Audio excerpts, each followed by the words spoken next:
Hey everyone. So I want to take a moment to talk about this announcement by Intel of investing $300 million over 5 years into promoting more diversity in the workplace. I hate to break it to Intel, and I really do. I mean, I know they are very smart people, but it's simply put not going to work the way they think it does.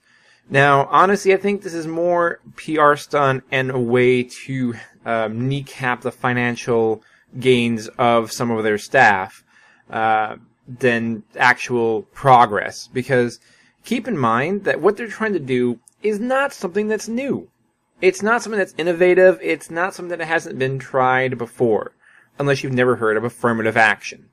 For those who don't know what affirmative action is, it was basically a quota system in attempts to make diversity happen, to force you to have X amount of representation. That's the concept of affirmative action, is that you're trying to force people into positions they may not want to have. And that's more or less what they're trying to do. People self-determine, okay? That's the thing. When you are growing up, you decide how you want your life to be lived. You decide what you want to do with your time. You have dreams and goals.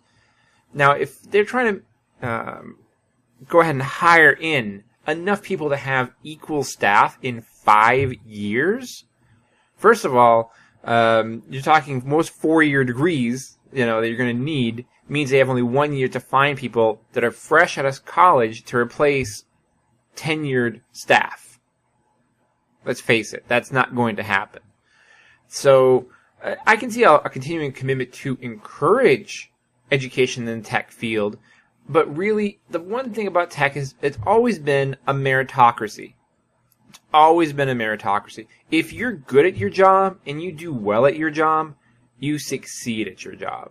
So it doesn't matter if you are a woman or a minority, you will succeed. You will achieve your goals if you're talented and willing to dedicate the time and work. Now, the biggest issue I've seen is that people seem to conflate the concept of women earning less, which has been disproven, to representation in the tech industry. See, tech is one of the single most unforgiving industries out there. Let me give you an example. If you become a doctor, if you, like a doctor, you know how much study, time, effort, energy, and money you have to invest to become a doctor. But once you're a doctor, you're a doctor.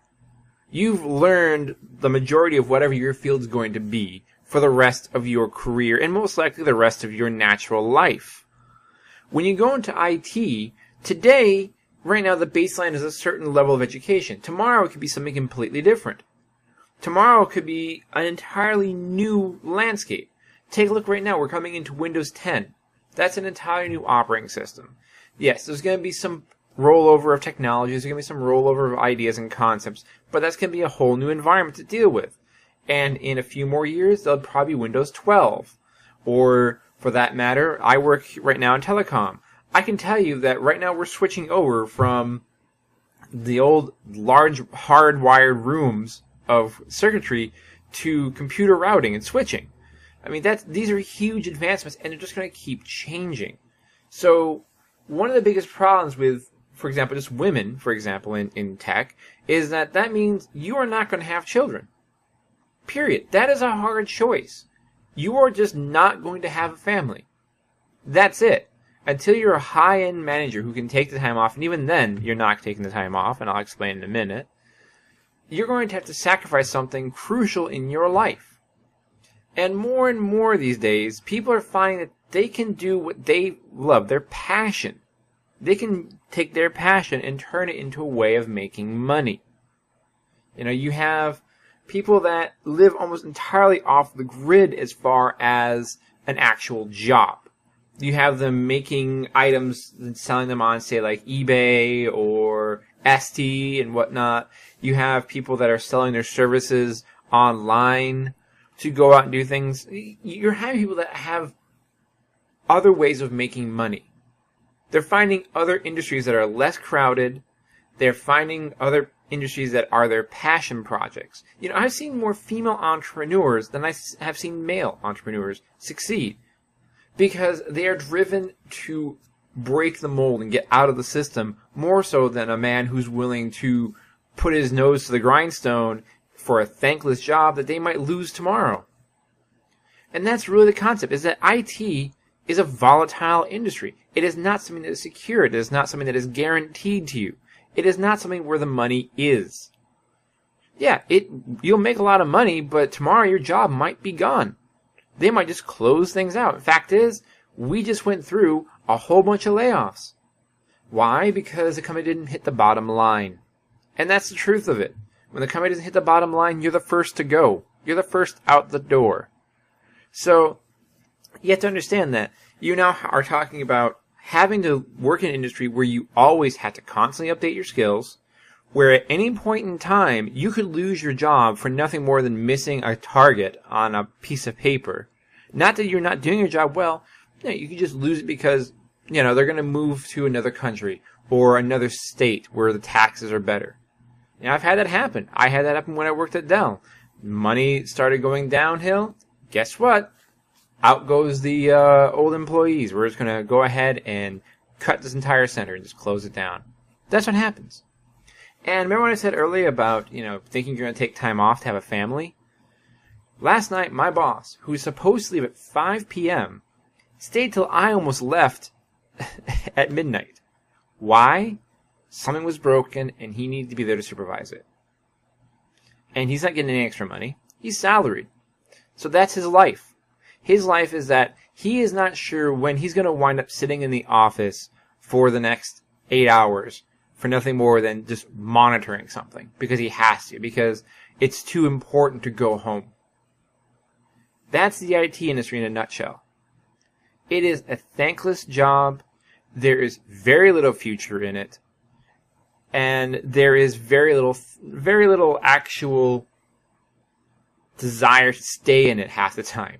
You stay because you love it. You stay because you're passionate about it. You stay because you want to see the improvements. But you know that at any given time, you could lose everything and have to go work at, like, Taco Bell. I'm not even joking. This has happened to me. Okay? This has happened to me twice in my lifespan. And I'm not that old. Twice I have lost jobs because of layoffs. And I'm actually considered lucky. I'm considered lucky. When I talk to other people, some have lost their job 4 and 5 times to layoffs and closures, buyouts and acquisitions. It is a thankless industry.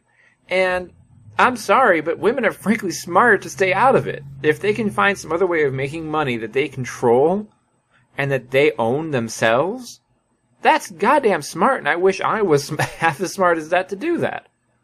Honestly.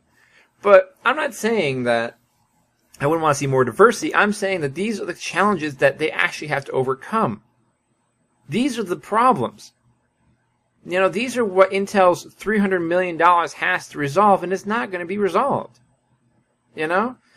Just because a person is a certain race doesn't mean that they deserve a job, or because they're a woman that they deserve a job. They have to earn that position. And they should have to earn that position. And if you hand someone something, they're going to be less likely to take it seriously.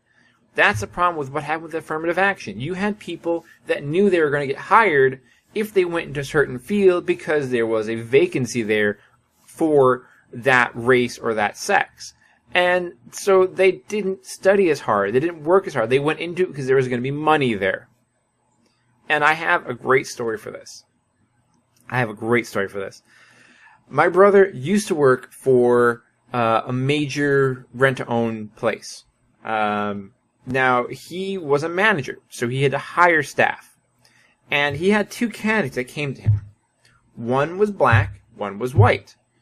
The white man was experienced, had a storied resume that he had backing him. He had all the experience that he needed. The black man was fresh out of college, has had one job that he was fired from, and couldn't explain why he was fired from it. And his manager, my brother's manager, the guy above him, pressured him to hire the black man because they needed to fill a quota. Now, My brother hired the white man. Why? Because he was, simply put, the better candidate. And my brother went to his manager, went to his higher up, and said, if you can explain to me one reason aside from this man's race as to why I should hire him, then I will hire him. The guy had nothing. Why?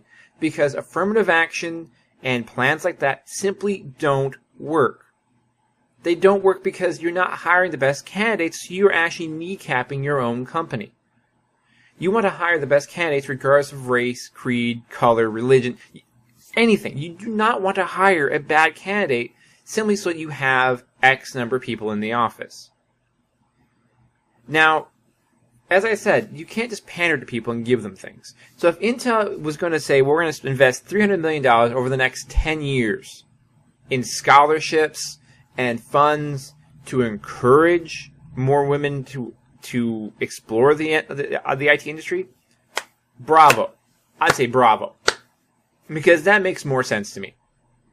That makes much more sense. If you're introducing children at a younger age to technology, teaching them at a younger age about technology, you will find that more of all genders and races will choose technology if you're giving them the opportunity to explore it themselves.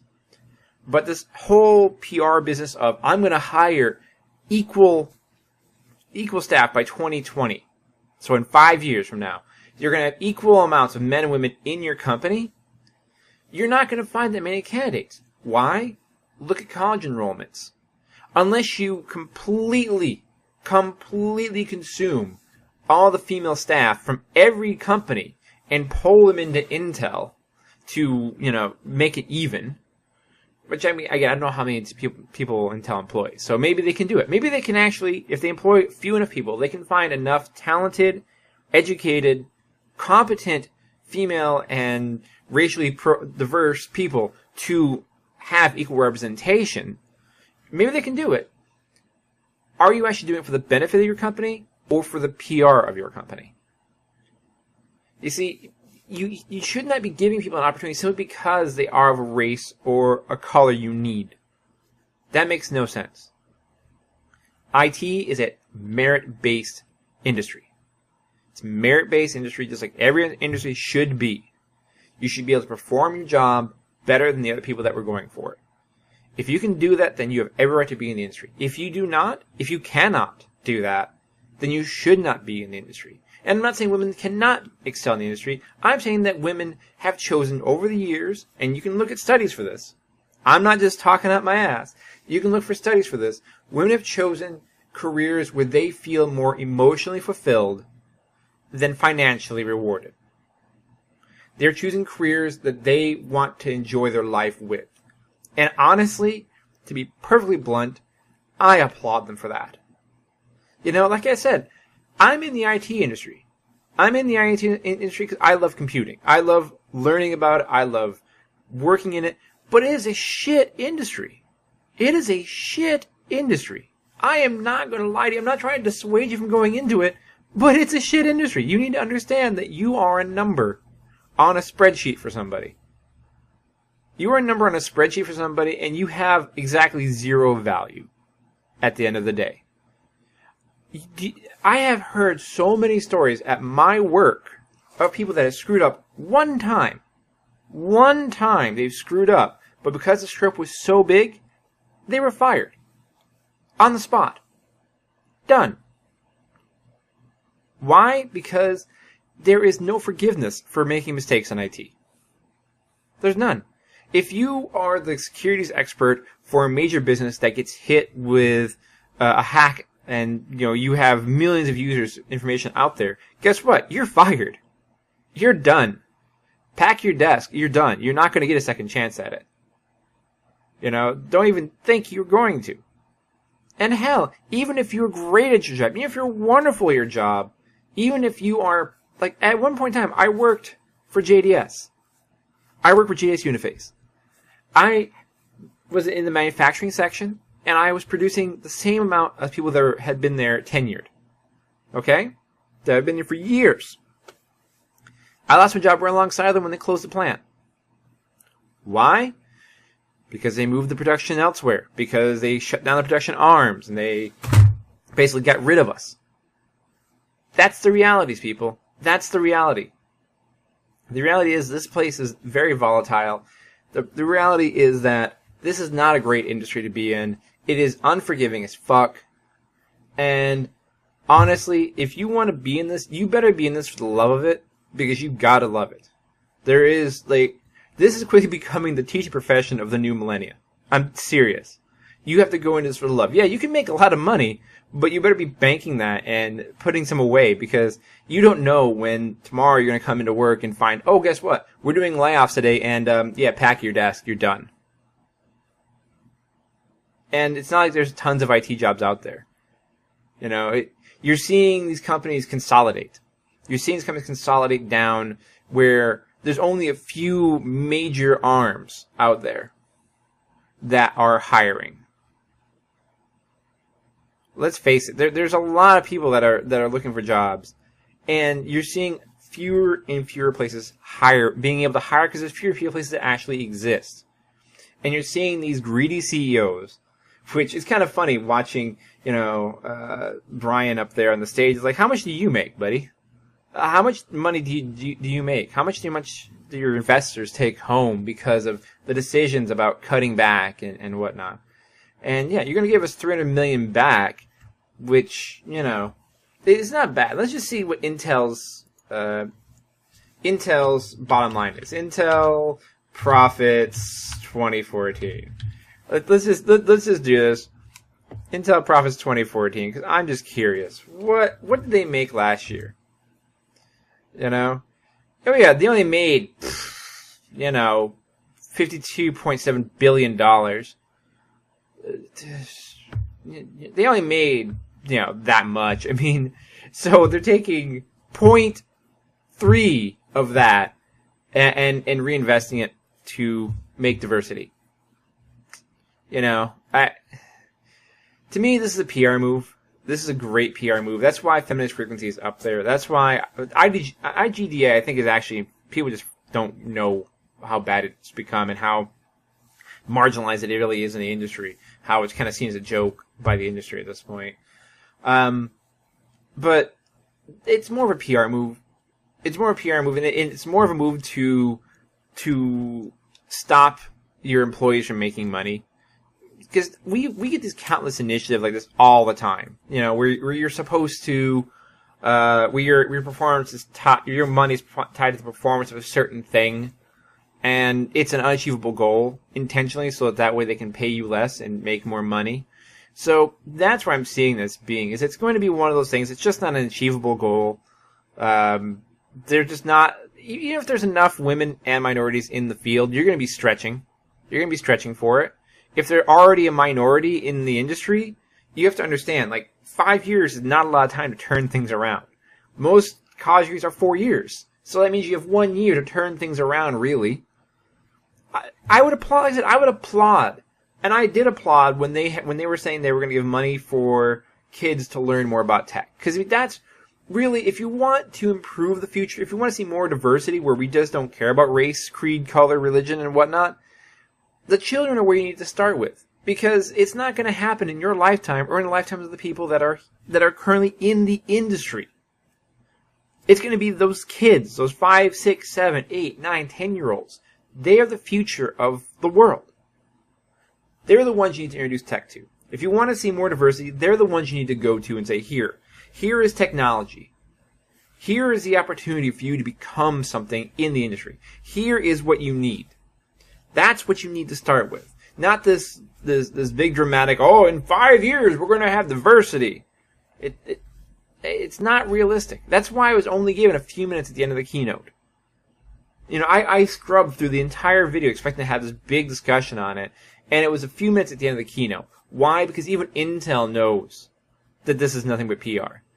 They're taking 0.3 of their profits from last year over the course of 5 years. So they're not even investing $300 million right now. 0.3 of what they've made right now. So if they average that every single year, it's less than 0.1 of their profits per year invested into this. It's a drop in the bucket. It's $300 million is amazing. It's an amazing amount of money. Don't get me wrong, but it's a drop in the bucket compared to what Intel makes on an annual basis. It truly is. They make so much money. It's ridiculous. So, for those who are calling this a big win for diversity in the industry, I don't know what to tell you, man. I don't know what to tell you. It's not going to work. It didn't work back when they tried to force it as a law. It's not going to work now that they are trying to encourage it with throwing money at the problem over a short period of time. The only way you're going to have more diversity in the field is if you encourage the diversity at a younger age, give people the opportunity to choose it, and then let them choose it. And that's the biggest thing, is that you have to let them choose it, because pandering to people will never work. It has not worked in the past. It will not work now. It will not work in the future. You have to encourage people to go into it because they have a passion for it. And they need to have that passion because the industry is absolute shit. And you need to understand that at any given time, you lose everything simply because you work in this industry.